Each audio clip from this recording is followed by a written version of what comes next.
comment la République romaine s'est-elle imposée sur le pourtour méditerranéen? Elle triomphe d'abord de ses proches voisins, latins et étrusques, puis domine les Samnites et enfin le sud de l'Italie.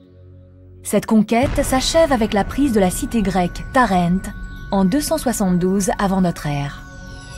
Viennent ensuite la première, la seconde et la troisième guerre punique contre l'ex-allié de Rome, la toute-puissante Carthage. Cette cité est une grande puissance commerciale dont la force militaire repose d'abord sur sa flotte de navires de guerre. Grâce à son port circulaire, Carthage peut accueillir jusqu'à 170 vaisseaux, prêts à intervenir à la moindre menace.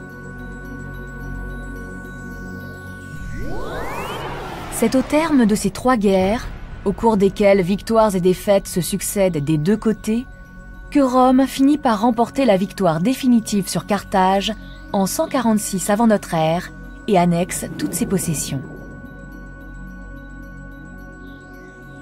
La même année, Rome met fin aux guerres macédoniennes et impose sa domination sur la Grèce. Enfin, Rome conquiert la plaine du Pô et la Gaule transalpine.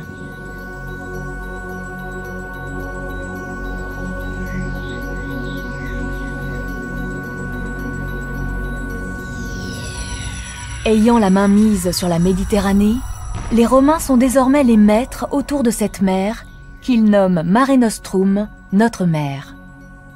Fort de cette puissance, le Sénat romain introduit un changement fondamental dans sa politique extérieure. Du contrôle indirect des peuples soumis, Rome passe à la domination directe des territoires et installe une politique de provincialisation sur laquelle va se fonder le futur empire romain.